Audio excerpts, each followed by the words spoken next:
Hey everyone, and welcome to the channel. So today we're going to take a look at this 2023 Toyota GR Supra. Huge shout out to Randy Marion Chevrolet for providing the sports car for me today. They have a massive selection of new and pre-owned inventory. That link is down in the description. So the Supra that you see behind me is finished off in white, and we'll go over the MSRP once we go over all the specs and features and get this sports car out on the road. So we'll start off today's review with what powers this 3-liter Supra. This has the 3-liter inline 6-cylinder twin scroll turbo engine paired to the 8-speed automatic transmission. This pumps out 382 horsepower, 368 pound-feet of torque. That power is sent to the rear wheels. This weighs in right around 3,400 pounds. It'll do 0 to 60 in under 4 seconds with a top speed of 155 miles an hour. It also has a fuel capacity of 13.7 gallons. You'll expect to see around 23 miles per gallon in the city, 31 out on the highway. This also has a wheelbase of 97.2 inches. Its overall length is 172.5. It has a width of 73, a height of 50.9, and its ground clearance measures in at 4.4 inches. As we move on to the exterior styling now for this Toyota Supra, we'll start off with the grills down in the lower section of the bumper because there are a lot of cutouts to provide a lot of cooling to this engine. There's even a sensor over on this passenger side that is for the adaptive cruise and all of that technology. Now this even has LED headlights, DRLs, and turn signals with a really cool housing for the headlights and the turn signal and DRL strip running in the lower section. Has a really nice design to it with all the bodywork surrounding it. Now for this Toyota Supra, there are some fake air vents up front. There's ones just underneath the headlight housings. It would be cool to see those functional just like all of the cutouts in the lower section, but this still gets plenty of cooling for that engine. There's also gloss black in the entire lower section of the bumper to give it a good contrast against the white. You can see that those poke out slightly on the sides. This even has forward-facing sensors as well, which is awesome to have, especially for a sports car like this. You can definitely see what's around you if you're getting close to some items. So as we work our way to the side now, this has an all-new set of 19-inch wheels. They measure 9 inches wide up front, 10 inches wide in the rear, and this model even has the Brembo brake calipers finished off in red. There are 4 pistons in all 4 corners. You'll notice too there's another trim piece on the back section of the hood, which again is a fake trim piece. I believe that you could turn that into a functional trim piece if you needed to. And the Supra, coming back to the hood, has a very massive hood, one of the largest hoods for a sports car of this size. The hood even extends to that top portion on the fender flare there. So very interesting to see that design. Now this also has black side mirrors along with the integrated turn signal. The A-pillar is also black to blend in nicely along with all of the window trim. And there's some cool lines that run down the side. There's this one just behind the door handle with that trim piece running all the way down, black for the side skirts, which matches the front section of the bumper very nicely. And I think it has a great design from the side. I love the bulges, especially where that gas cap is. The rear fenders are massive for that Supra. You can see just how far they stick out. So it gives it a really sporty look. And then as we finish up in the rear, you can see the trunk has some really nice contoured lines, almost like it's a built-in spoiler. Very nice design. This has a backup camera, more of that black trim for the diffuser, along with the parking sensors, the dual exhaust. There's a light in the middle, and then there's also some fins in the lower diffuser, just to give it more of an aggressive look.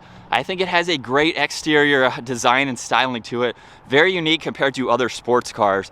So as we move on to the cargo space now, there's actually no button up underneath where the backup camera is. That would make it a lot more convenient. So you do have to use the button on the key fob to release the trunk, or you can use the button on the driver door panel. And once I do that, I can lift this up, where there's actually a decent amount of space for some items that you want to place in the back. I have my camera gear in here just so you can see how much room that takes up.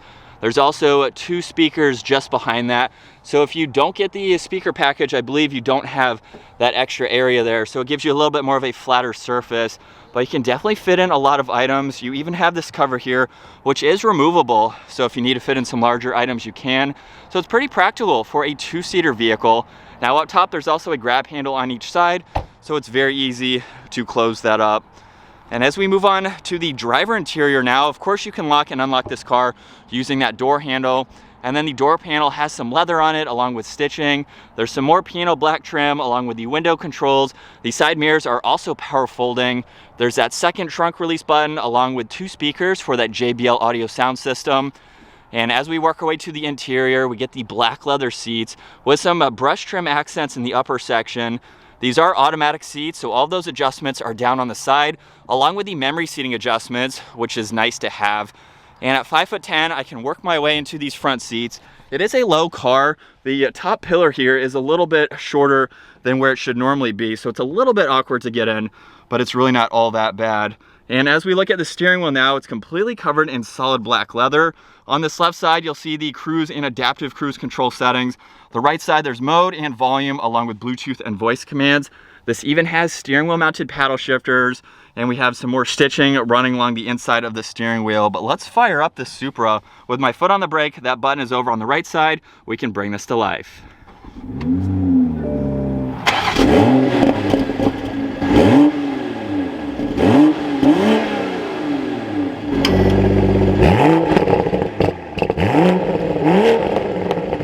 And coming back to this digital gauge cluster, you'll see the fuel level on the left side, engine temperature is on that right side.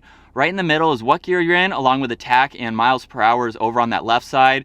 And then on the lower section on that right side, currently you can see miles per gallon right now. If I push this button on the top of the turn signal stalk, we can go through some other vitals. You can look at your trip information along with odometer, even pull up your range until empty, and then your average MPG, and then we are back to this setting here. There's also the calm setting where you can have everything hidden away. So it's nice that you have that digital gauge cluster. Not a whole lot of information to go through. But as we work our way to the left side of the steering wheel now, you'll see all the headlight adjustments along with a dimmer switch for the gauges. There's the parking lights too, along with one air vent.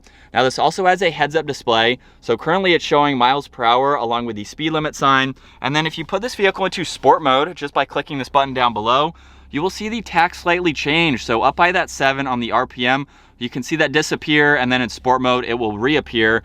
The heads-up display does not change, but you can also pull up the audio in the heads-up display just by pushing on the mode button right here. So you can go through your satellite radio, you can go through AM, FM, you can even pull up some other icons, your music collection, presets, things like that. So it's nice that you can quickly pull those up on that heads-up display as well. And then as we work our way to the middle, this is the 8-inch touchscreen system. So you can see the navigation, so you can pull that up in full screen. There's also media and radio. You can go into communications. You have weather, even my vehicle, where you can go through a lot more information. You can go into your vehicle status, so you can monitor all of this. If we go back into my vehicle again, you have driver profiles, driver information, even sport displays. So if I click on that, you can pull up live readouts for horsepower and torque. So you can see those adjust as I give the vehicle some gas, and you have a few other settings that you can go into. And then there's also notifications as well. And then if I push on these 3 icons up top, you can pull this up so you can see everything at once. So again, not a whole lot of information, but it gives you everything that you need to daily drive this sports car. Now there's 2 air vents underneath that. That trim also works its way all the way to the passenger air vent, just to tie it in nicely. Underneath that, there's power and volume for the radio, along with all of the presets, and then all of the climates are nicely laid out. This does have heated seats. You can see the dual zone adjustments for the temperature. Fan speed is right in the middle where you'd like the air to go. All of the automatic adjustments as well, so it's clearly laid out and easy to see. Now in front of this shifter, there's also a wireless charging pad, along with a USB and a 12 volt. And then over on this right side, you can actually use all of these controls for that infotainment system. So there are shortcuts to map and media, phone, there's a rotary dial as well. So if I click on menu, you will see that appear. I can push on it again to bring it more in that normal view. I can click on map. So again, depending on what you'd like to use, it's easy to go through. Now you'll notice too, on this model, there's carbon fiber surrounding all of these controls in the middle. And then with the shifter, if I push the release on the left side and put it into reverse, you will see the backup camera appear along with the guidelines as well. And then if I put the vehicle back into drive, pop it over to the left, you can shift using the shifter or the steering wheel mounted paddle shifters. And then park is on the top. Just by pushing on that, it will automatically go back into park, of course.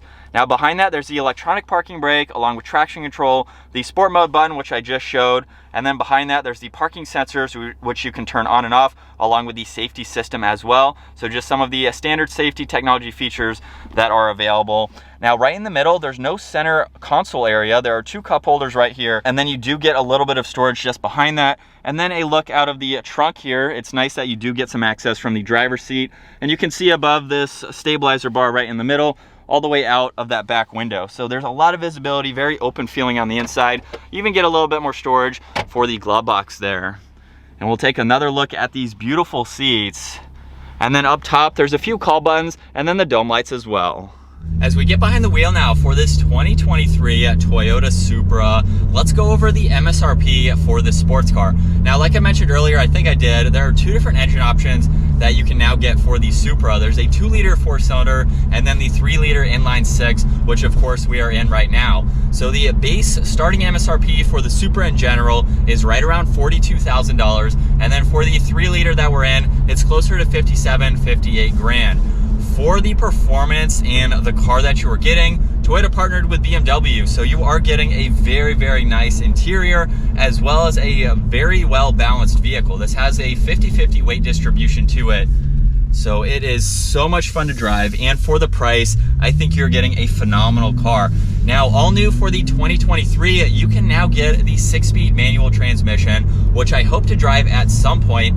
But for now, we have the 8-speed, which is actually a pretty good transmission. My brother owned a Toyota Supra for about 2 years, so if you'd like to see more ownership experience, going over all the mods, the power, just how it is to drive in general, check out the Supra playlist that we have on our channel, because today I'm just going on a quick drive, but if you're seriously interested in this car, definitely check it out, because for the price, it's pretty quick, pretty powerful for what you're getting. So in sport mode, we'll drop it to 3rd gear.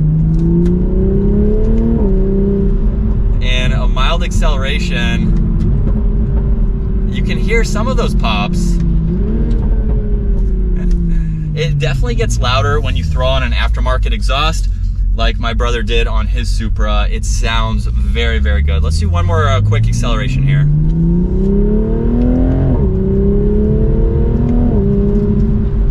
I'm not sure on the actual power figures for this 2023, but I know when my brother bought his, the power numbers that Toyota stated were very undermined. The Supra made a lot more horsepower and torque than was claimed by Toyota, so these cars are putting out a lot of power. That engine is very, very healthy for this, and the tuning potential is incredible. I think my brother's was right around 500 to the wheels, maybe a little bit more, a little bit less. I can't exactly remember. But again, check out the Supra playlist to see all those mods. Now, I don't have as much seat time behind the wheel of the Supra as my brother, of course, since he owned one. But honestly, for the times that I've been able to be behind the wheel, I think this is a really cool car. It's a BMW on the inside, pretty much the BMW engine as well. And I know a lot of people do complain about that, but what's wrong with a BMW? BMWs are phenomenal cars to drive. And the fact that Toyota could bring the Supra at a pretty affordable price point for the all-new redesign here, I think that's pretty impressive. If they started from scratch, it'd probably be a lot more expensive, almost like the Acura NSX was. That was kind of a flop. That's a whole nother topic. But for the Supra, I love it. It's so comfortable to drive. Out on the highway, it's super smooth too. It's what you'd expect from a BMW with some Toyota refinements as well. So you get the BMW handling characteristics, you get Toyota's reliability too. I can't think of a better 2-for-1 than the Supra. Mild acceleration, and we're up to the speed limit. So this is a fun car for $58,000 roughly, give or take just a little bit depending on options and everything. You're getting a heck of a sports car. For about 60 grand, I feel like with some of the other competition or the competitors, you're truly getting a phenomenal sports car. Now, I know a lot of people weren't really too happy, I guess, the fact that it's part BMW and it didn't use the 2JZ from the original Supra, but there's no denying that for the modern world, the modern era that we live in today and what is available, this is what we get for the Supra for 2023, and I really don't have any complaints with it. My brother might. Check out that dislike video again if you wanted some ownership experience, but honestly, for what you're getting, it's a phenomenal car. Handles so well, it's so comfortable, it's so quiet. I've been in sport mode the entire time, so if we dial it down, it's just like normal. It's normal. It's just like driving a normal vehicle. It can be a daily driver, and then when you're ready, you can push a few buttons, and now you are ready to take this out to the track, mountain roads, wherever it may be. It is a true daily driving car that offers you the best of pretty much everything. And now with the 2023 year model being able to get that 6-speed manual, I know that was something that a lot of people did not like, myself included. If this had a 6-speed manual, it would definitely would have been more fun, I think, for my brother to own. So we might get a manual at some point in the future. But now that we have the 6-speed manual option, I mean, it's probably the best bang for the buck sports car in terms of performance and handling and just everything that it has to offer. And we'll do one last acceleration for today.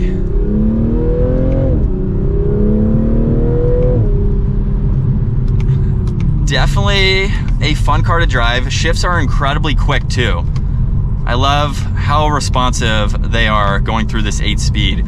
But I think that's going to wrap it up for the 2023 Toyota GR Supra. Once again, a huge shout out to Randy Marion Chevrolet for providing the sports car for me today. Definitely check out their website. That link is down in the description. And if you enjoyed today's video, give it a huge thumbs up. Smash that subscribe button so you don't miss out on our daily uploads. I will see you all in the next video.